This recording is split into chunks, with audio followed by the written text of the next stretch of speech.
So let's talk a little bit about Frank Lloyd Wright, just a couple minutes here. So he's born in 1867 in Richland Center, Wisconsin. So it's in the, if you were to look at a map of Wisconsin, sort of divide it into four quadrants.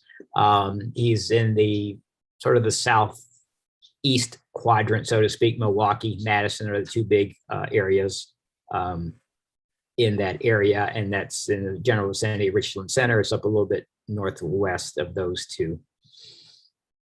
He lives to a ripe old age of up into his 90s, and you see he passes away in 1959. He was an architect from the time he was in his late teens until he physically died. Even though he was over 90 years old, he was still working as an architect.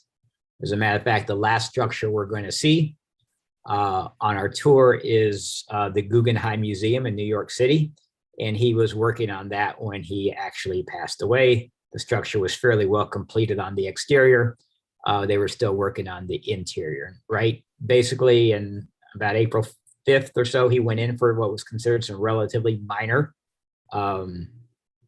intestinal surgery, and indeed it was minor, and it was successfully completed.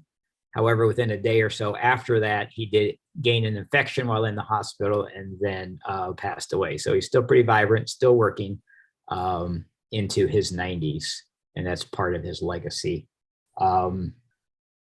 His most famous, he has very limited formal education. There's no record he actually graduates from high school.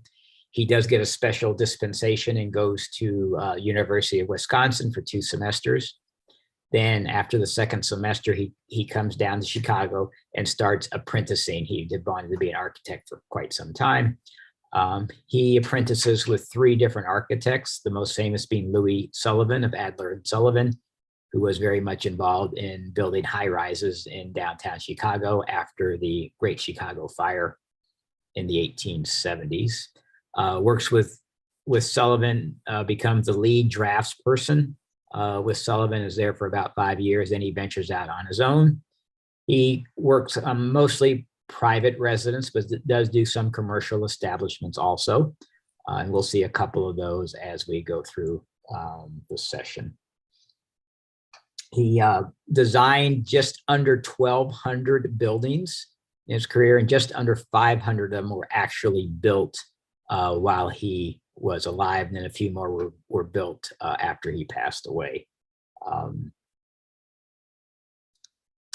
So a little bit about UNESCO World Heritage Site. So UNESCO is the cultural, scientific, and educational arm of the United Nations, and they appoint different structures or natural sites as UNESCO World Heritage Sites. There are just under 1,200 UNESCO World Heritage Sites around the globe, and there are only 24 in the United States. And of those 24, half of them, 12, are actually natural sites such as Everglades National Park, Great Smoky Mountains, things like that. So there's only 12 structures, so to speak, in the United States that are considered UNESCO World Heritage Sites. In 2019, UNESCO packaged together, for lack of a better way to say it, 8 of Frank Lloyd Wright structures, and we're looking at a snapshot of those 8 and consider them to be one UNESCO World Heritage Site. The 4 main reasons they gave for these being, for Wright and his architecture being a cultural significance was their geometric aberrations, and we can see some of those aberrations here in the pictures that we're looking at, and we'll explore those a little bit more as we look at these in more detail. How he blurred the inside and the outside. We'll see that especially in the Roby House and in the Jacob House, in these two. How he rooted his architecture in nature's forms and principles, and that's really in all of his structures. And he was responsive to the evolving American lifestyle. And by that, most of the structures, most of the private residences that were built before Wright's time followed the Victorian style of houses of lots of small square rooms. If you were entertaining at night, you would move from room to room to room throughout the night.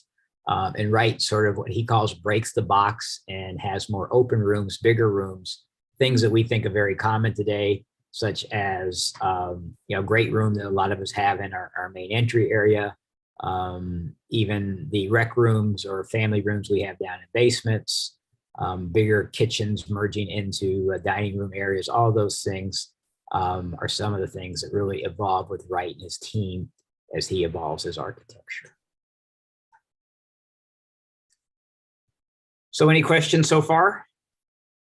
And I see Alita saw Taliesin near Scottsdale, and that's going to be one of the ones that we see. It's called Taliesin West in particular versus Taliesin. We're going to see both of those here in a second. So for that, let's just go on. I did the order of these in the order in which they were completed. There's no significance in the order other than just having, I just did it from the earliest of his structures to the latest. So the first one we're going to look at is the Unity Temple.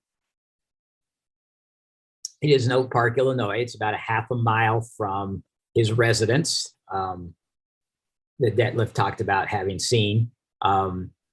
This was actually, so it's a Unitarian church. There was an existing church there, and in 1905, it burnt from a fire. And this was actually the church that Wright and his family attended. They were Unitarian, and like I said, it was very close by. He gets the commission to rebuild the church, and as we can see from the screen, it's completed in 1908. So looking at this structure from the outside, it does not look like our typical church, I think, that we are used to, whether it be the old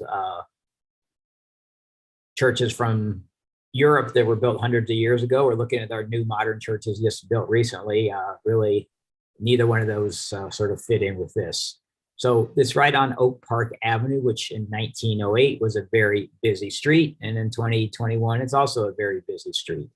So what Wright does to try to block out some of the noise and sound, as you can see, he does not have any windows at street level and elevates them all up to the top parts of the structure itself,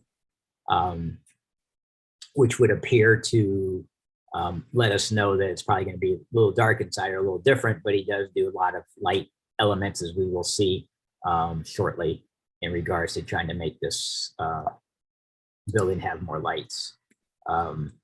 So first, this is a view from inside the church, looking from the pulpit out to where the congregates sit. And as you can see, it's a three-sided church as far as where people can sit on three sides. And then there are two levels of it. And you can already start to see some of the lights, light flow coming in from the outside windows that we saw. And then we can see some artificial lights hanging down. They hang down quite some significance to get closer to the congregates. And we can tell, and we'll have a better picture in a minute, of skylights also flooding the area.